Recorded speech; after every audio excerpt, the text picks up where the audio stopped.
Yes, you guys, welcome back. I'm FC, this is Blue Line CV, and today I'm here to drop another news daily video because, wow, the news that has been breaking this past hour throughout the entire day today, it's absolutely mental, it's crazy, and the way this transfer window is ending is literally one for the memory books.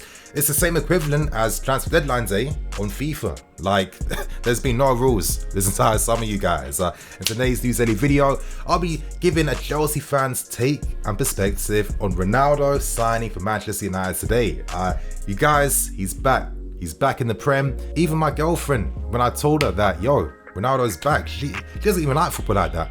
And she was just like absolutely just mind blown. So yeah, massive statement to make. And for me, this means there's more pressure now on Man United. But anyway, you guys, we have the stories. We've got some big breaking news surrounding Kounde because Kounde is set to fly to Paris, of course, to finalize these negotiations, get this medical done, and be our player in the next few days. On top of this, we have some player exit updates too. So I hope you guys do enjoy another jam-packed day. And please, personally, I don't want to sound too cocky, but I personally think I put out some banging content for you guys today.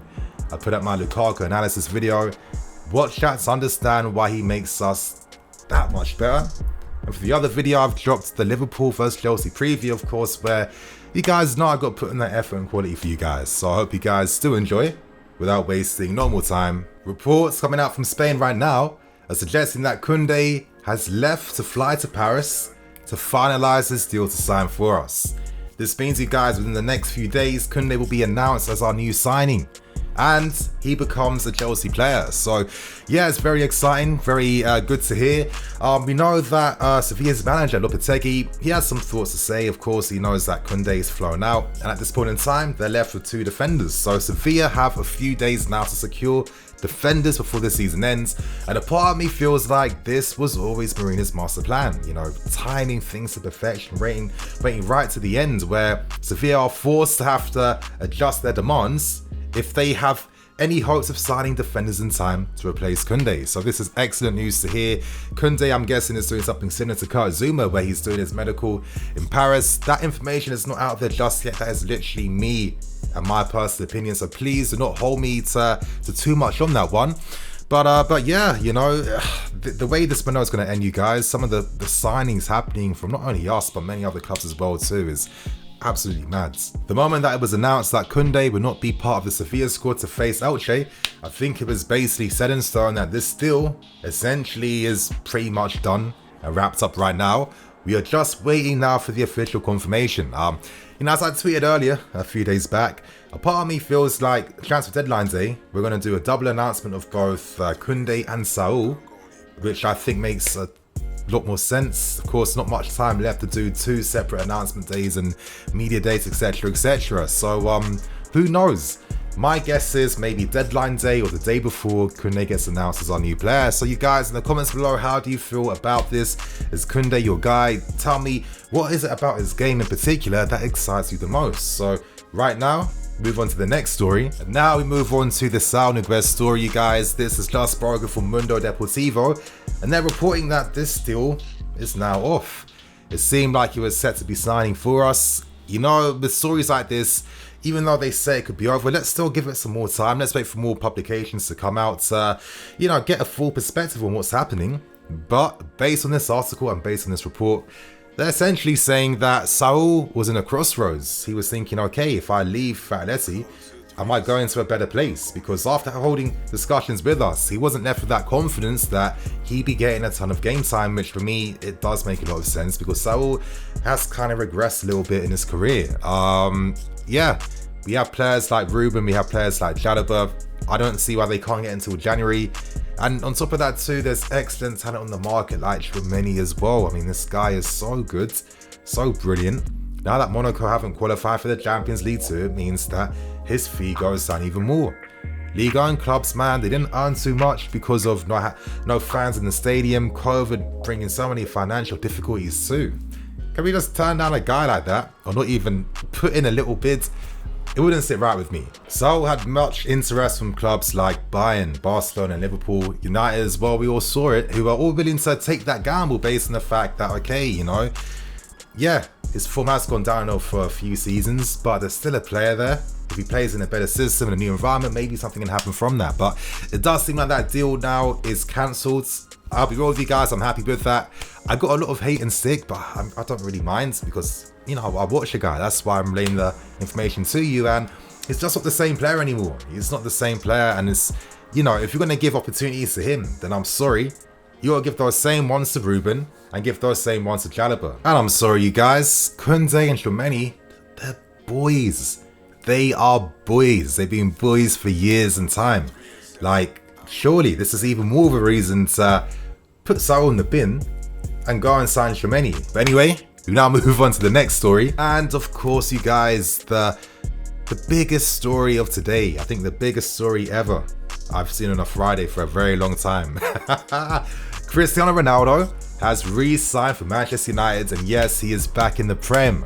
What is happening, you guys? Literally 24 hours ago, we all thought he was going to Man City. So, I'm sorry. Massive L to every Man United fan who talked that smack last night. Those tweets, man, those tweets have been screenshot. The evidence is there. It's not going anywhere. We all saw the tweets about people saying that they always thought Messi was better than him and they were just with Ronaldo for a pure agenda. We saw that with our own 2 eyes. Let's not forget to as well, all you man who lovingly kept your Man United Ronaldo shirts in perfect mint condition. The moment you just got news that wasn't even full confirmation like that, out came the flamethrower, out came the lighter, out came the deodorant, and out came the hellfire. I mean, wow, what a reaction. But that's the Ronaldo fan base or hive, you know what I mean? But regardless, you guys, what does Ronaldo signing mean now for the rest of the Premier League? What does it mean for United's chances to win it? For me, I think they're under even more pressure because the business they're doing, they signed Sancho, one of the best young players in the world. They signed Varane, a guy that's won everything in the game. And they've just re-signed Ronaldo, one of the legends, absolute legends of this game we call football. He is back. And for me, all this pressure goes to Solskjaer because he must get the right setup and system. They spent a fortune. They spend a fortune on wages as well. Do I personally still feel like United are going to be growing even more levels now? I'm not too sure. For me, it's always been a case of their midfields. All the players they sign, they still haven't signed their Kante equivalent. They haven't invested big bucks in that midfield player, and hey, we've seen the game so far this season. United are still a team that you can create against and of course do something with, but one of the key things about them is how they play in the transition, their counter-attacking game, and with having players like Sancho, you know, the way he was finding Haaland last season in particular, he's going to be a big asset for that United team. Ronaldo's movement as well. I mean, the guy's still banged in 36 goals for Juventus last season. He's still getting 30 plus every single season, regardless of age. Age does not apply to Ronaldo. But for me, you know, they have all these pieces now. I'm interested to see how they're going to combine together and what this is going to mean. I still personally think as a fan, I'm not being biased because it's my channel and it's my rules, but for me, being a better team is more effective than having amazing individuals playing for you. And our team is one of the most complete concrete teams out there. I mean, we're impenetrable. You know, everyone was criticizing Arteta last week for not having solutions against us, but we create so many issues and so much danger that it forces managers and teams to have to find new ways to cope against us. That's what levels are about, man. But regardless, Ronaldo is back in the Premier League. And I think this signing just confirms even more that the Premier League is by far the most lucrative, biggest, baddest and best league in the entire world. I mean, wow, have you seen the likes that Ronaldo's announcement got now that he's returned to Man United?